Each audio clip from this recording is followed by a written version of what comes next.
Egun on, denoi, hortik behetik entzuten, amendik goitik jarduten baino hobeto egongo ginake, baina bueno, topaguneko lankideek hona etortzeko gonbitea egin zigutenez,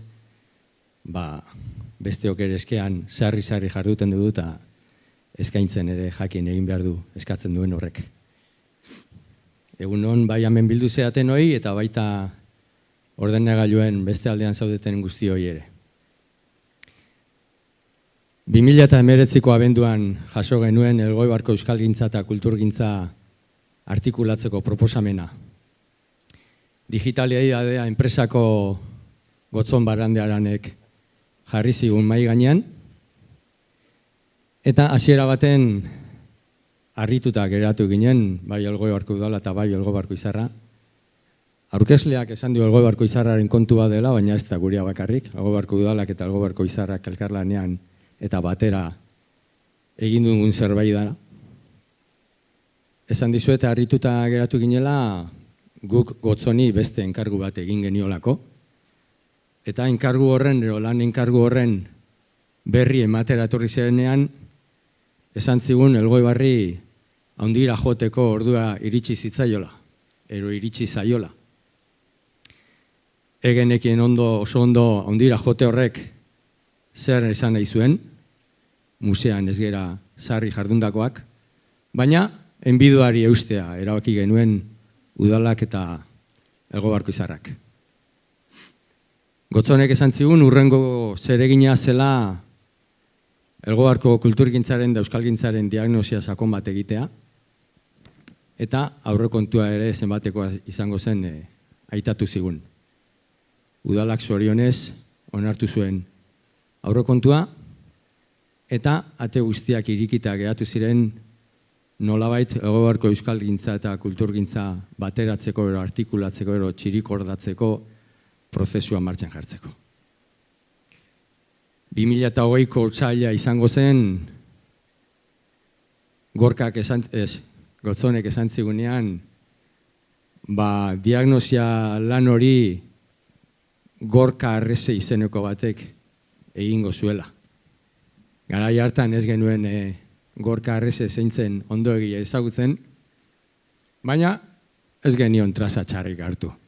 Nundik zatorren jakinda, piezarik txarrena ere etzela izango pentsatu genuen.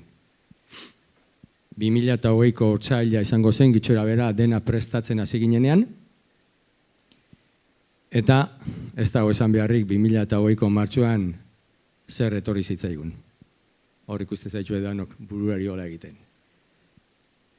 Horrek desente eragin zion diagnosia lana egiteko erari, desente baldintzatu zuen, baina aldamenean daukadan beste pieza honek asmatu zuen egoerara moldatu eta egin beharrekoak ondo baino hobeto egiten. Berak azalduko digu, diagnosia lan horrek, liburu zuria, Elgoibarko euskalgintzaren da kulturgintzaren liburu zuria izendatu genuen lan horrek, lan hori nola egin zuen, ze ondorio atera zituen, eta ze proposamen egin zizkion Elgoibarko herriari. Beraz, lehen aitatu dizuedan ez ezagun hori gaur egun lagun ere bada, inok ez daki zenbat ordu sartu genituen distantziatik hori bai, telefonoz berbetan, eta berak azalduko digu liburu zuriaren gaineko informazioa eta bestelakoak.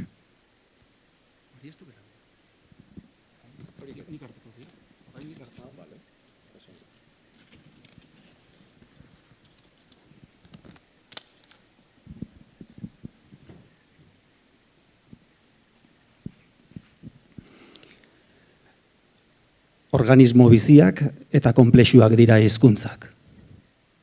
Sormen gaitasuna dute. Artelanak eta aurkikuntza zientifikoak eragiten dituzte. Kultura zirraragarriak oxiganatzen dituzte hizkuntzek. Kulturaren arloan garatzen eta agertzen dugu gure nortasuna, bai individuala, bai kolektiboa. Ispilu publikoa da kultura. Kulturaren bidez, aztertzen eta epaitzen ditugu munduko injustiziak eta kalteak. Ispilu kritikoa da kultura. Kulturak kohesionatu eta sendotu egiten du herria. Kulturak argitu, berritu, osatu egiten du hizkuntza. Kultura da euskeraren lurralde aberasgarri eta atseginena.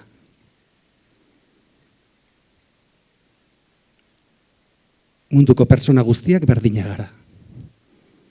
Baina, bada, gu bereziak egiten gaituen zerbait. Euskerak egiten gaitu bereziak munduan. Euskerak bakarrik. Euskerazko kulturak. Egun ondan hoi, Gorkarrese naiz, batzuek behar bada ezagutuko nauzue Susa literatura argitaletxeko editoria izan nintzelako urte luzez. Behar bada beste batzuk ezagutuko nauzue kazetari izan nintzelako argian, eginen, egunkarian, berrian. Eta, bueno, hemen nago, digitalidadea izeneko kultur zerbitzuen enpresa batek, lan zail bat ipini zidalako duela 2 urte. Eta horren berri ematera nator. Ya está. Vale, eso ondo. Imanoli gabe ez nukeen ezer egin ahal izango Elgoibarren. Bueno, gaur esaldi bakar bat aurkeztera etorri naiz. Eta da, hangoiko hura. Euskeraren erabilera ez da zabalduko kulturaren praktika bizkortzen ezpada. Kulturaren ekosistema eragile ugariren multzoak osatzen du, badakizue, sortzaileak, interpretariak, antolatzaileak, kulturzaleak, edabideak, erakunde publikoak, merkataritzak, industriak, eta bar. Elgoibarko izarrari eta Elgoibarko udalari esker, liburu zuria izeneko egitasmo kolektibo bat egiten hasi ginen, lehen urrats bat, 2020 urtean. Asmoa zen, hauxe, Elgoibarko euskalgintzaren eta kulturgintzaren egoeraren diagnosi bat egitea. Diagnosi bat zer da? Ezagutzearen akzio bat egitea. Beraz, Elgoibarko euskalgintzaren eta kulturgintzaren egoeraren ezagutzera iritsi nahi genuen, eta 2 helbururekin. Lehen helburua, egoera bera deskribatzea, eta ondorio batzuk ateratzea. 2020ko martxotik uztailera bitartean egin genuen lan hori 5 hilabetetan. Eta liburu batean jaso genuen deskripzio osoa. 180 orrialde ditu, oso luzea da. Liburu normala balitz, erdika bat hartuko luke beraz, 300 orrialde jasoko lituzke, eta hemen saiatu gera, liburu zuri honetan saiatu gera Elgoibarren euskalgintza eta kulturgintza zertan diren deskribatzen. 2. helburua zen, deskripzioa egin ondoren, euskararen eta kulturaren praktikan diharduten eragile guztiak elkarren artean harremanetan jartzea. Hori urrian egin genuen, egun betez, egun oso bat pasatu genuen Elgoibarko institutu batean, makina errementaren institutuan, eta egun osoko ekitaldi bat egin zen, jende handana batekin, ez naiz gogoratzen zenbat izango ginean, 60 piku, 60 Eta hartara, lehen fase bat, Elgoibarko euskalgintza eta kulturgintzaren egoera zertan den diagnosia egitearen lehen fase batean osatu genuen. 2. urratsa da betegabe gelditu zaiguna. Eta behar bada 2. zatia da benetan egitea tokatzen zaiguna, benetan egitea nahi genuena. Eta lortu ez duguna momentuz. Eta da, ekintza kolektiboen programa bat adostea eta idaztea, alegia.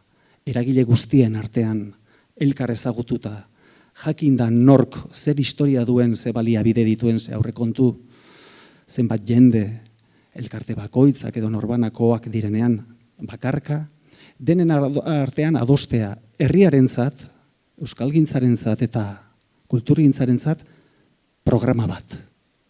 Eta programa bat idaztea.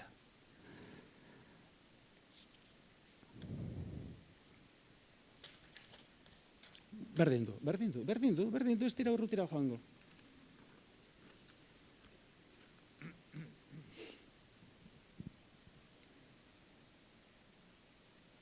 Horri bat pasau duzu. Atzera egin mesedez, horri atzera bat, bai. Ez? Bai, ondo. Eskerrik asko.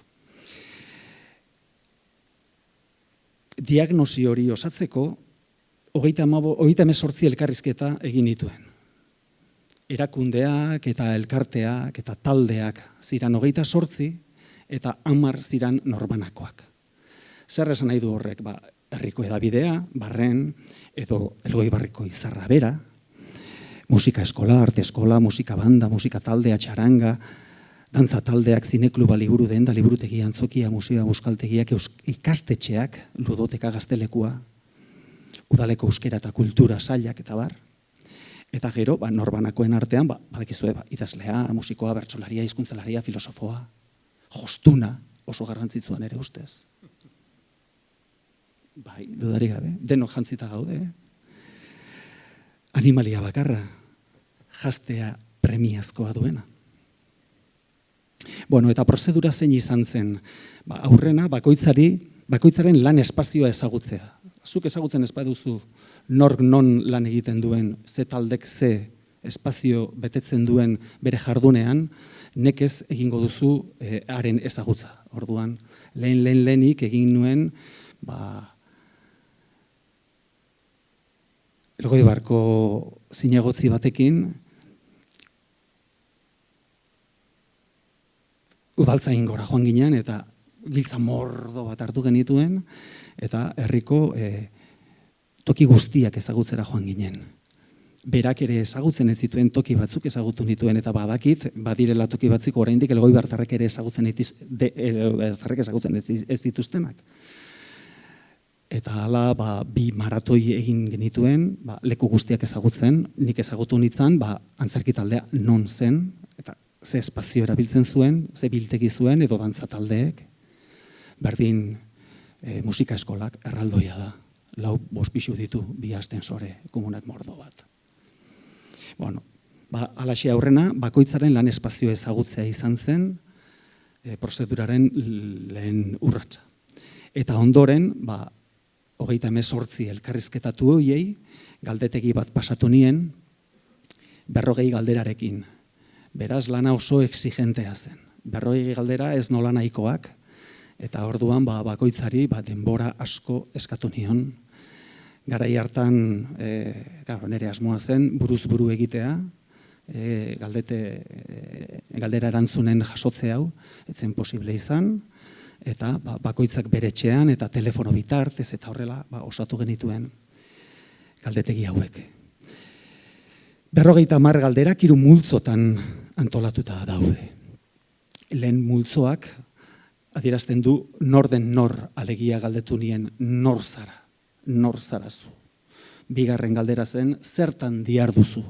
Zertan diharduzu kulturaren praktikan. Ze elkarrizketatu dituen guztiak eta ez dut esan, astu egin zait esatea, denak ziren euskaldunak eta denak ari ziren euskarazko kulturaren praktikan. Alegia, euskaraz ari ez zirenei ez nien galdetigirik egin. Alegia, helburua baitzen euskalgintzaren eta kulturgintzaren, euskarazko kulturgintzaren egoeraren diagnosia egitea. Orduan, galdetu nien ez zenbat eta nola erabiltzen zuten euskara, baizik eta zertan ziharduten eurak kulturaren praktikan. Orduan, horrek esan nahi zuen, kontatu zizkidelatela, jarduerak, datuak, datak, aurrekontuak, kopuruak, era askotako kopuruak, lokalen dimensioak bezala zenbat bazkide ziren edo zenbat taldekide ziren. Baliabide zituzten, ze tresnak, zein ziren proiektuak, zenbat ekitaldi izaten zituzten, eta norbaitek argitalpenik bazuen ere argitalpena ere bai. Eta 3. multzoan sartzen ziren, zein dira zure sentipenak eta pentsamentuak. Hau da, zein da zure funtzioa, edo zure elkartearen, edo zure taldearen funtzioa, zein dira lorpenak, ahalmenak, zalantzak, abeziak, helburu betegabeak, premiak eta etorkizuneko asmoak. Hartara beraz, 50 galdera oso komplikaturekin, zentziloak eta oso xumeak ziren galderak, baina erantzunak beti exigitzen zuen sintesia eta datua biltzea, 1900 erantzun jaso genituen. Eta hartara gelditu da nolabait, inoiz baino deskribatuagoa nolakoa den euskararen, euskalgintzaren eta kulturgintzaren egoeraren praktika, egoeraren diagnosia, kulturaren praktikaren bitartez. Eta liburuan jasota daude 50 galdera hoiek erantzun dituzten, 38 taldeen eta norbanakoen izenak, bai eta beren erantzun guztiak, batzuk besteenak irakurtzeko, ezagutzeko eta trukerako lehen pausua emateko. Ondoren, gure lana izan zen, 1900 erantzun horietatik ondorio batzuk ateratzea eta proposamen batzuek egitea. Beraz, ondorioak asko atera zitezkeen, guk laburtu genuen eta sintetizatu genuen 12 esan ezagun ondorio nagusitara, beste batzuk ere atera zitezkeen noski. Eta hemen aurkeztuko dizkizu eta haietatik 12 denboraz ere ez geralako sobran. Lehen ondorioa izan zen musikaren eta dantzaren espresioak direla jendetsuenak Elgoibarren. Musika eskola, musika banda, txaranga, danborrada, txistulariak, dantza eskolak, dantza taldeak, eta abar, hoiek hartzen dute tokirik handiena ez bakarrik ekitaldiko puruz, baizik eta entseguz, eta ikaslez, eta interpretariz, eta abar. Eta orduan, konturatu ginen, doinuzkoak eta gorputzezkoak zirela jendetsuenak, baina, klaro, horiek ez dira hitzezkoak. Eskolak ematen dituzte euskeraz, bai dantzazkoak eta bai musikazkoak, baina musikaren praktikan putz egiten zuten batzuek, beste batzuek biolina jo, edo teklatua jo, edo danborrak eta bar, eta orduan ez dira praktika hitzezkoak eta euskerarik gabeak dira beraz Elgoibarren jarduera jendetsuenak. Hori izan zen lehen atera genuen ondorioa. Bigarrena, beraz, zoritxarrez, Elgoibarren oraindik minoritarioak dira, eta nik uste dut herri gehienetan. Minoritarioak dira literaturaren, antzerkiaren, kantagintzaren, bertsoaren praktikak. Eta, klaro, kultura lor hauetan garatzen da euskararen ederra, bizia eta argia, baina minoritarioak dira. Eta hain zuzen ere horregatik, hitzezko kultur praktikak minoritariak direlako horregatik hain zuzen ikuste dut Elgoibarko izarra eta barren komunikazioa, alegia webgunea eta agerkaria, haiek bihurtu dira herritarrentzat kohesio nagusi eta ardatz. Beraz, komunikabidea da nolabait esan izarra, eta Elgoibarko izarra elkartea, baina ez hitzezko edo hitza tresna nagusi duten kultur praktikak.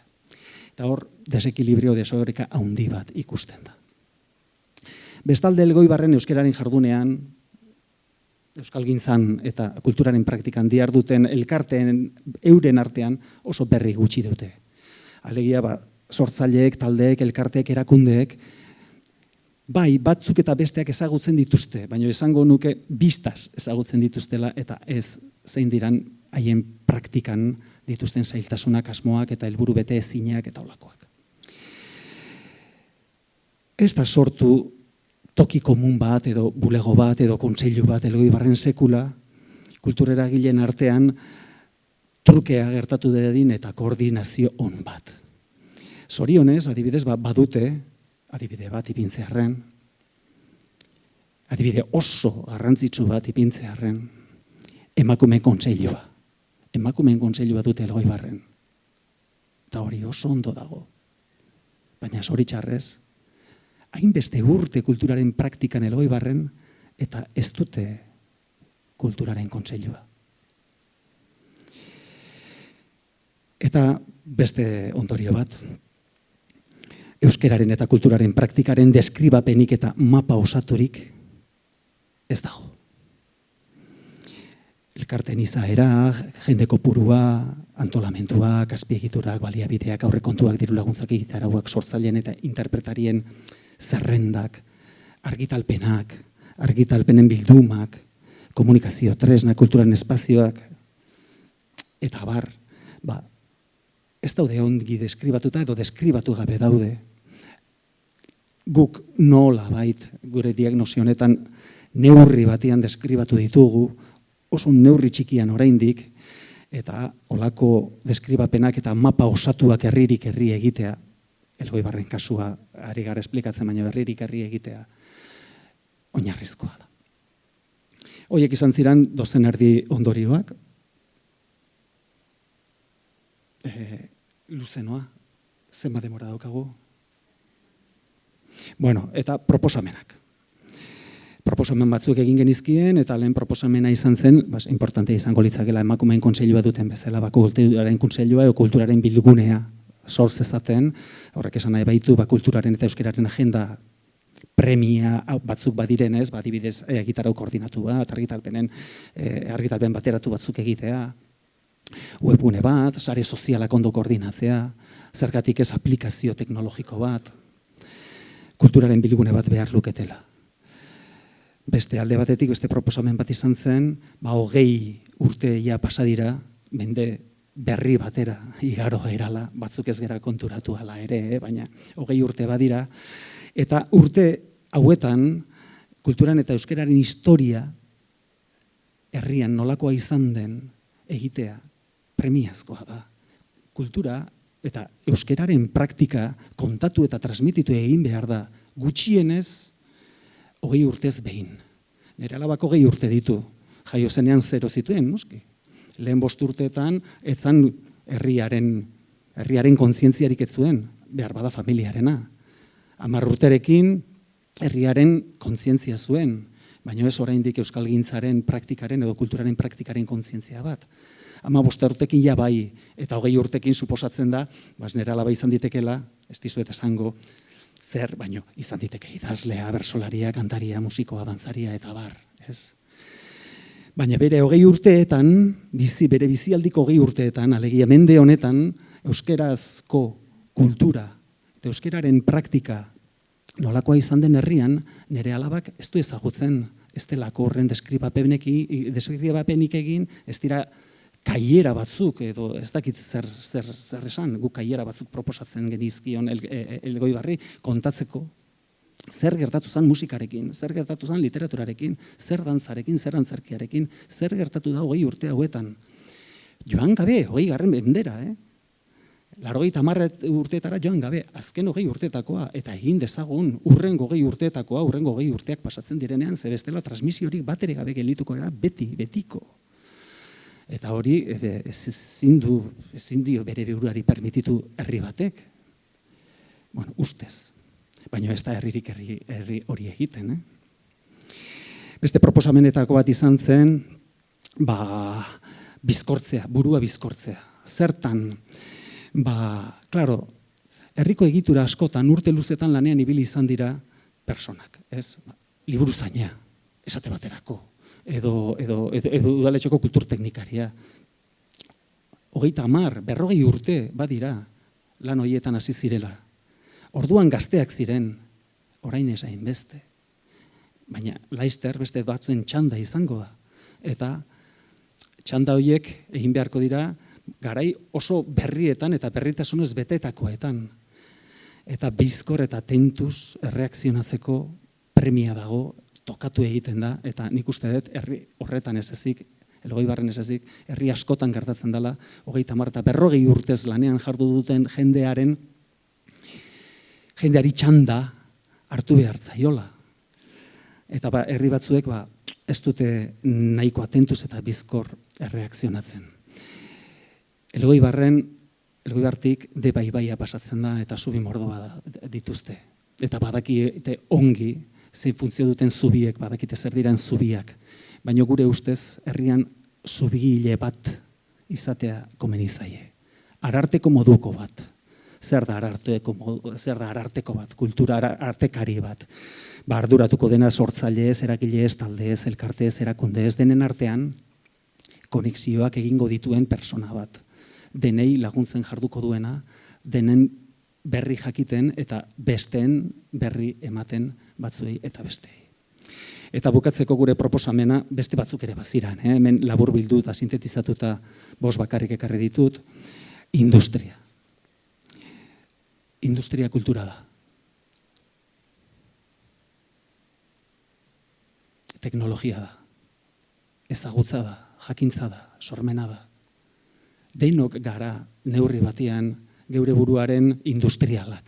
Baina aldi berean industriak boterea handia eta Elgoibarko kasuan bere nortasunaren ezaugarritzeko unean zer esan handia du. Badakizue nola baita esan munduko hiriburu bat dela makina erremintarena. Eta orduan guk proposatzen genion herriari industriarekin kooperazioa eta sinergia aukerak hobetzeko. Euskerak eta kulturak dei egin behar die industriari eta teknologiaren hezkuntzari. Elkarrekin jardunbideak garatu behar dituzte.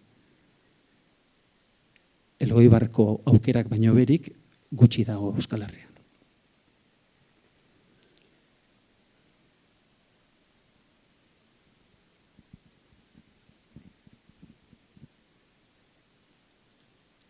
Sinkronizatu, idatzi ekintza kolektiboen programa bat. Eskerrik asko denoi.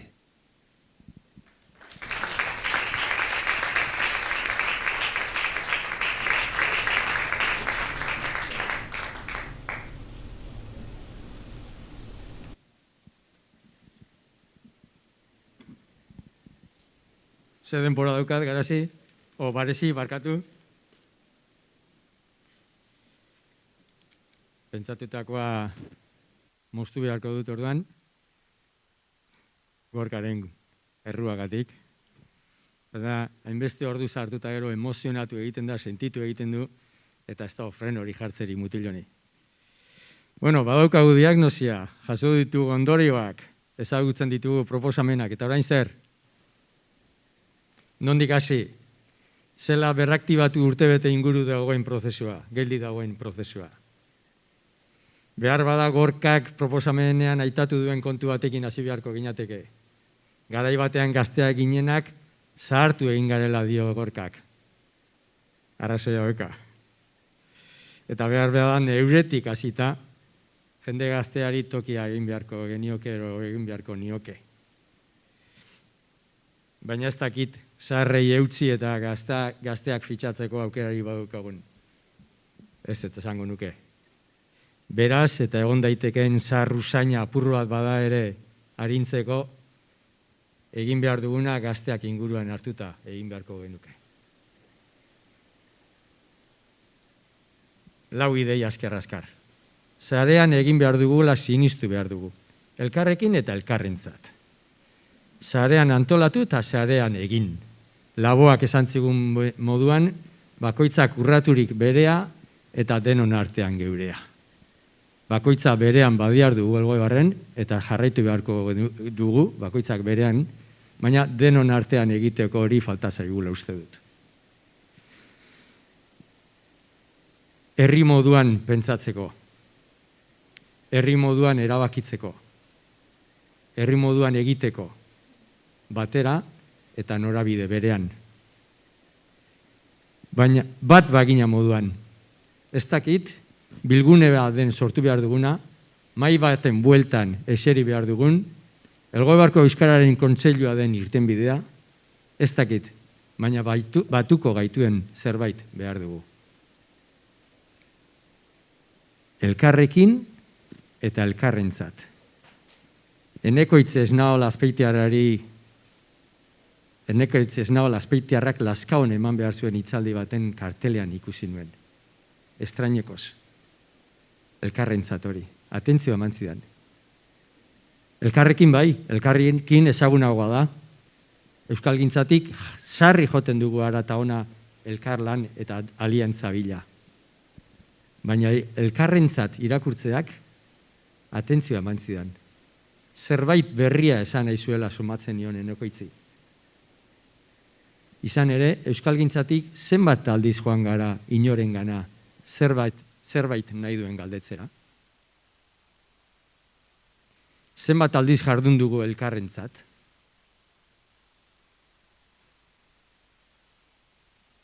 Laster esango duan moduan, euskalgintza eta kulturgintza artikulatu zaz gaitezke sarea euntzen. Baina sarea handitzeko bokazioarekin izan behar duela uste dut, lehen Gorkak esan duena aintzat hartuta. Behar bada gure helburua euskalgintza eta kulturgintza artikulatzea baino zerbait sakonagoa izan behar du. Elgoibar artikulatzea izan daiteke. Euskalgintza, kulturgintza, industria, merkataritza, nekatzaritza, bestelako gizarte mugimenduak. Euskalgintza herrigintzaren atariko moduan irudika dezakegu. Elgoibar hobe baten alde egitea, herri justuago bat egiten saiatzea. Denoko hobeto eta gusturago biziko garen herria izatea Elgoibar. Euskaratik eta euskaraz nahi baduzue, baina bestelako leiho eta ateak zabalik ditugula. Euskalgintza eta kulturgintza batera eta norabide berean lantzea izan daiteke lehen artikulazio alegina.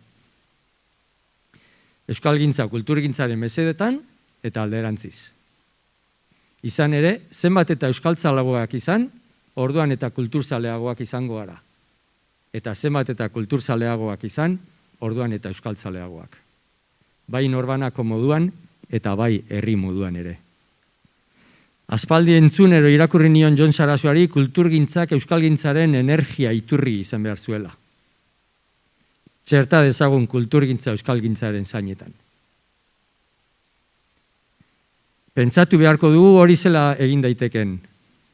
Joan beharko dugu euskalgintza eta kulturgintza uztartzen dituzten herri esperientziak ezagutzera. Joan eta ikusi, eta entzun, eta ikasi, eta ikusi eta ikasitakoa gurera ekarri, gure neurrira, gure nahieran. Mandiok. 3. Papel hostia hauek. Ondo daude. Hori grauetak gatu da. Geu jauzten ez geran bitxartean, papela jauziaren ez da ze pasako. Euskaraz dakitenen artean euskaldun izateko nahia piztu behar dugu. Gorkak esan du euskararen erabilera ez dela zabalduko kulturaren praktika bizkortzen ezpada. Konforme. Baina ideia horri auspoa eman nahiko nioke. Kulturgintza eta euskalgintza batera eta norabide berean lantzea, euskara dakitenen artean euskaldun izateko nahia areagotzeko estrategia moduan ere ikusten dunik. Ez dakit zuei, baina niri gero eta beharrezkoa begitatzen zait, euskaraz dakitenen artean euskaldun izateko nahia pizteko beharra. Gero eta gehiago gara euskaraz dakigunok, bai, konforme. Baina ez dakit neurri berean egiten duen gora euskaldunen proportzioak. Ez esango nuke. Ez dakit kike azarratuko zaidan honeatik, baina bueno. Euskaraz jakitea ez baita nahikoa nire ustez euskalduna izateko. Ezinbestekoa bai, baina ez nahikoa. Gure euskaraz dakien herri erdalduna dela entzun edo irakurri nion baten bati. Euskaraz dakien herri erdalduna. Horrek ere zer pentsatu eman zidan. Kulturgintza eta euskalgintza batera eta norabide berean lantzea izan daiteke euskaldun izateko nahia pizteko bide bat. Bestea berriz, euskaldun izatearen kontzientziaren lanketa izan daiteke. Azkena. Sortuko alditugu euskalgintzaren ahalduntza eskolak. Kontzientziarik gabeko euskararen ezagutza edo erabilera hauskorra izan daiteke.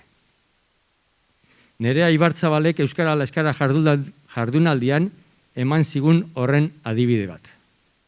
Elgoibarko aiaztia auzoko baserri batean jaiotakoak dira nerearen ama eta bere anai-arrebak.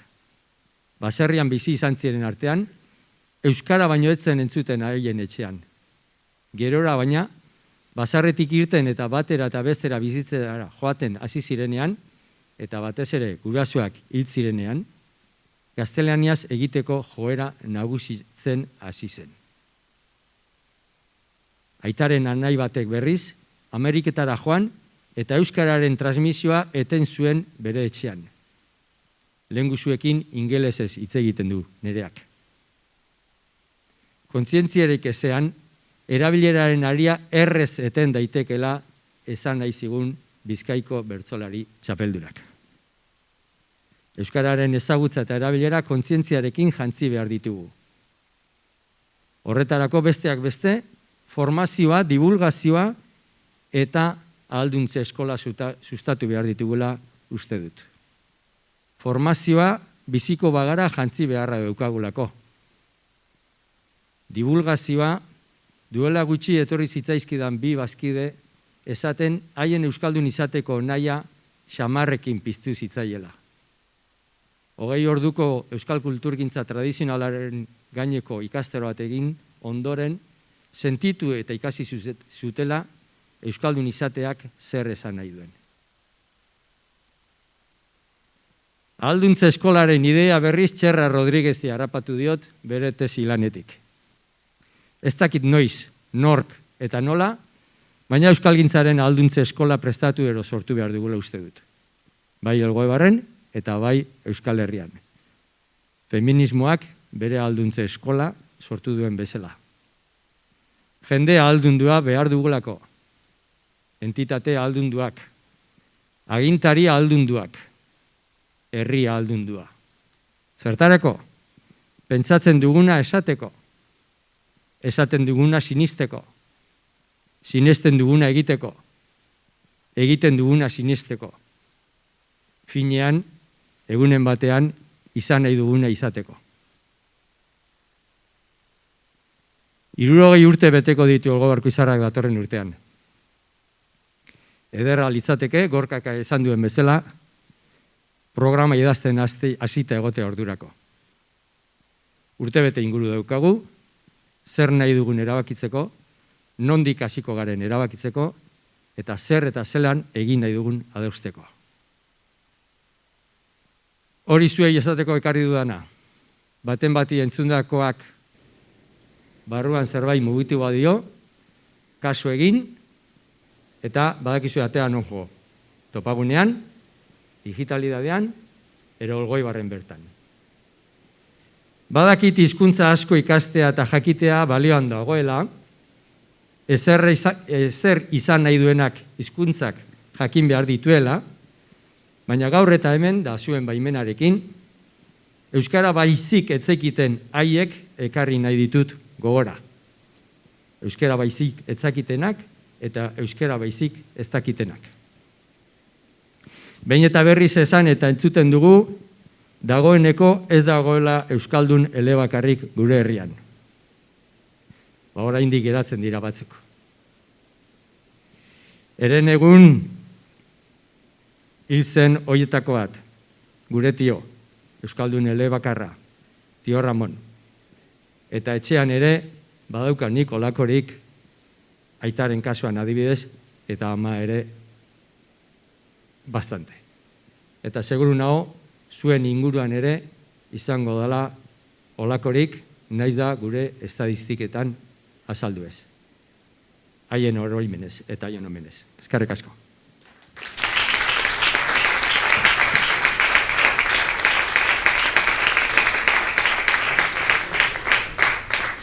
Eskerrik asko zuei, ekarpenagatik. Ez dakite publikoan galderarik baduzuen, galderarik egitekotan, mikrofono hartu, denak grabatuta geratzeko eta etxean daudenek ere entzuna ahal izateko, eta streaming bidez jarraitzen ari zareten horiek, txatean ere zuen galderak idatzi, eta egingo dizkiegu, eta erantzungo dituzte.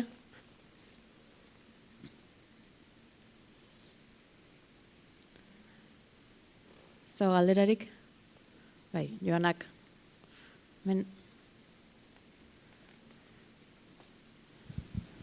Apa, egunon.